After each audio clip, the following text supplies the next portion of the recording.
Okay, here's the thing. Americans, how far are they, if they lose their job, how far are they from being on the street? The average American. I heard someplace that the average American would have a hard time finding if they lost their job coming up with $500. This is what I heard. Now I don't know how true that is, but we're going to take a look at retirement savings, and we're going to see just about how much the average family in America has saved away for retirement. So the average family. We're not talking about some of these people who are families are real savers. You know, we're talking about the average people out there. The Joe on the street. How much has he got put away for savings, and at any particular age? And some of these figures are going to blow you away. What people's savings are, what the average saver. Now you got to understand, if this is the average, there's some people that have less, there's some people that have none. So to make an average, you've got to sample a bunch of people, and you've got to find an average of what the median retirement savings would be of families between certain age. So first, we're going to start on the people at 32 years old to 37 years old.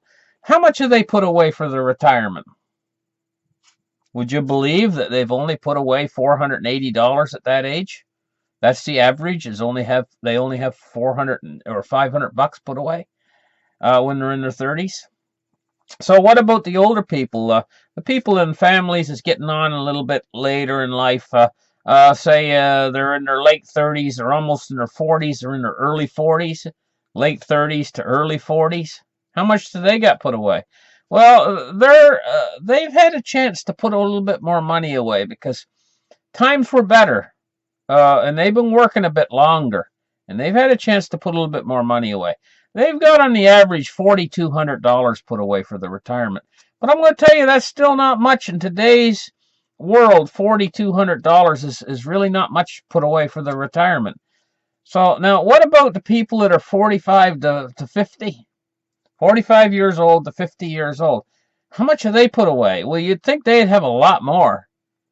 But actually, no, because the cost of living has went so high, and we've been through such a bad period since 2008 till now, that they've only got $6,200. Now, can you imagine? 50 years old they are, and they've only got $6,200. Well, what about the people from 50 to 55 years old? What have they got? On average, only $8,000. See what a pitiful situation this is? Because the cost of living is going so high, so rapidly. And inflation is starting to take off. And this is what these people have put away for their savings. $8,000. Now, what about the people 56 years old to 61 years old? $17,000. The thing is how long, like these people that are 50 to 55 years old, how long is $8,000 going to last them?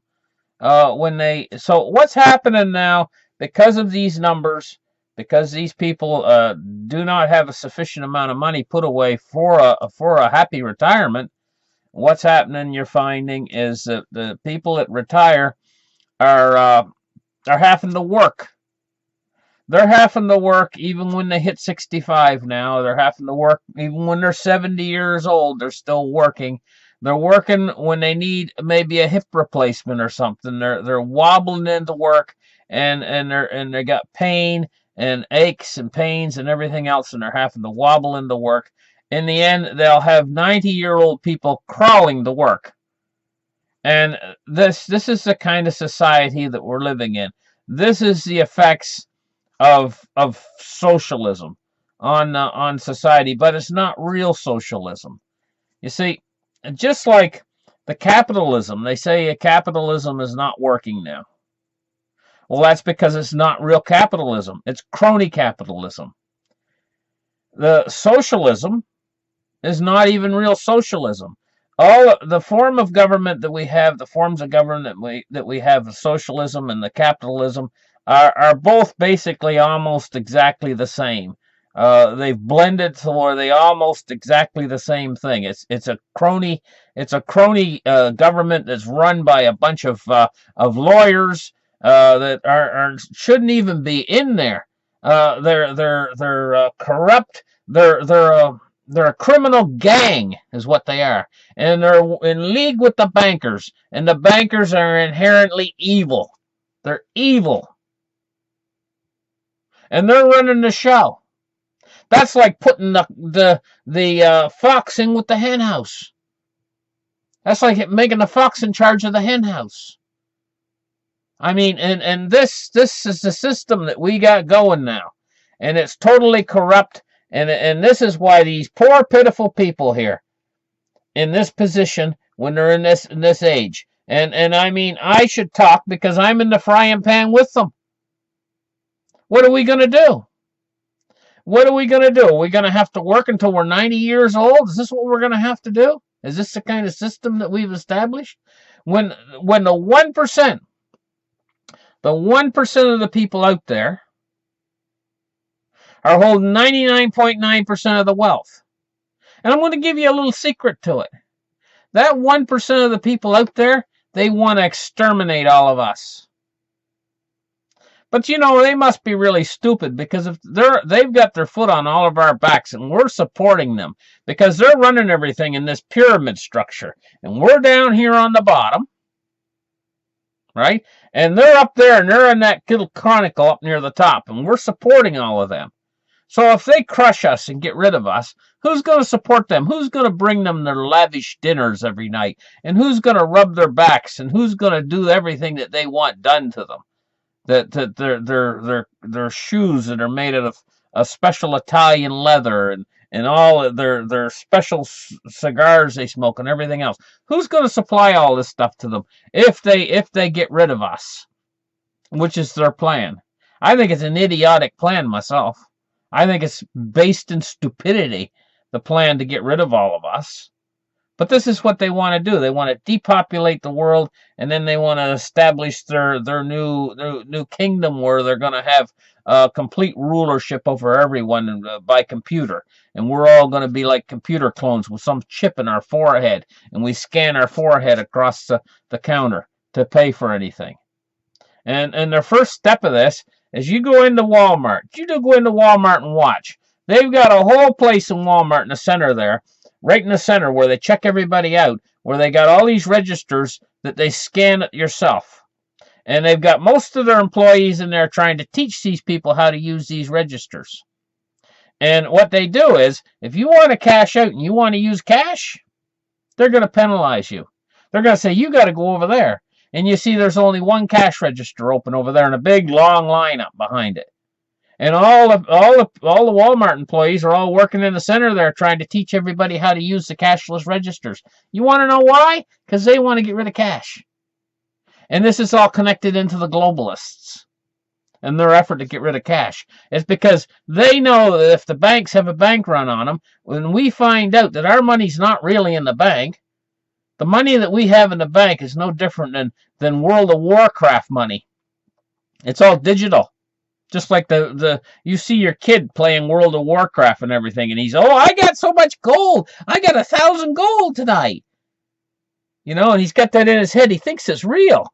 Your kid thinks it's real. He got this gold in World of Warcraft, right? It's not real. You know it's not real. But somehow when you go to the bank and you walk up to the teller and she's got that screen on the other side there, that's no more real than World of Warcraft. Because if everybody went in to get their money simultaneously, the cash would be gone like that. And what's left is just those digits on the computer. You can't take them home. You can't feel them. You can't put them in your wallet. See, there's the thing about cash. Cash is real. You can actually put it in your wallet. So we'll start to call that physical cash. That's what we'll call it, physical cash. And the other stuff that's in the computer, it's just digits on the computer, we will call that like kind of like in with the silver. You got your paper silver and you got your real physical silver. Well, it's the same thing with cash. You got your physical cash and you've got your digital cash that's in the computer system. There's far more digital cash than there is the real cash. In fact, the digital cash outnumbers the real cash probably 1,000 to 1. So if everybody wants to go in and get cash, there is no cash. And they know that. That's why they want to do away with cash entirely. That way you can't go in and get any. It's not available if they get rid of it. If they get rid of it, there's no cash anymore. They already got the digital money. You can't even go and make a withdrawal. They've got you right where they want you. And that's what they're trying to do. They're trying to get everybody. And this whole thing about cash is used in money laundering, that's all a bunch of baloney. The real thing is they want to get rid of cash for their own nefarious purposes, so that they can depopulate the world. It's part of their agenda. And a lot of people would not believe this stuff is true. They say, "Oh, that's just conspiracy theory." Well, they've been set back a little bit. Trump got in office, it set them back a little bit. Britain leaving the European Union has set them back a little bit in their agendas. Because I'm going to tell you what their agenda is. Their agenda was, and still is, but was, to establish a North American Union, then to establish a European Union, and then to establish this Trans-Pacific Partnership sort of a thing, you know, and get the Asian and Asian trade and so on, get the Asians together. And then what they were going to do is take these 3 blocks, which represents a triune or triad, and pull them all together into a one world government. At the same time, bring the whole system down and have all of us basically starve to death. This is their plan. This is what they'd like to see accomplished. Because if they bring the whole system down, the supply chains will be cut off. And this was their plan. Just cut off the supply chains, the just-in-time supply chains. And the water would be cut off too. There wouldn't be any water and no electricity. And we'd all be sitting there, and after about, maybe, especially in the cities, after about 4, 5, 6 days in the cities, it would become mayhem. And with no water supply, and when they turn their taps on and nothing comes out but brown sludge that they can't drink, because that's what would happen, right? What happens in the end? What happens in the end? Now, I was just getting on here to actually just talk about the average age of retirement and how much money they have in their retirement accounts. But I got on this tear. And there's a good reason for this tear. I need to get into this tear. I need to dig into it. I need to let you people know out there what they plan for you and how simple it is for actuality for them to cut off these supply chains by bringing the system down. All it would take is a credit freeze. We're not prepared for this. We're not prepared for a credit freeze.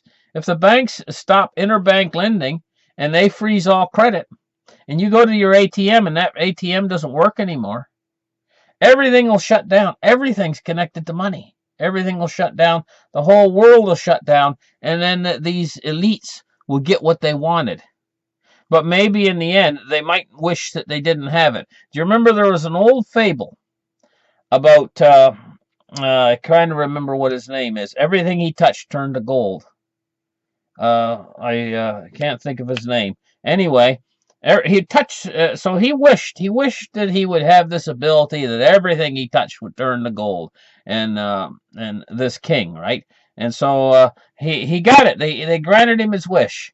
And so the first thing he did was he went out and he grabbed a goblet or something that turned to gold, and he was like, hee, laughing in glee. Oh, this is wonderful. And he touched the table, it turned to gold. Ooh, oh, you're so happy, you know, and everything. But then, you know, he started to get hungry. So he went and he grabbed an apple, and the apple turned to gold, and he bit his teeth down, and it hurt his teeth. Oh, you know, and his daughter come running over to give him a hug, and she turned to gold. He killed her. He didn't realize that what he wished for was not in the end what he really wanted, and it was too late. And this is the way with these globalist elite. They might get what they wish for, and they might wish they didn't have it in the end. They might wish they had never ever thought of this plan of theirs. You know, because the world is what it is. The world needs to keep turning, and us, the people, are the sweat of the earth. We are the most wonderful thing that there ever was.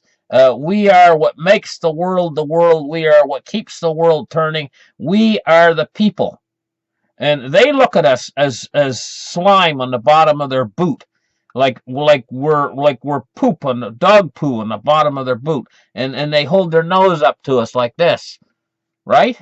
Like, and they treat us. They use derogatory words to describe us.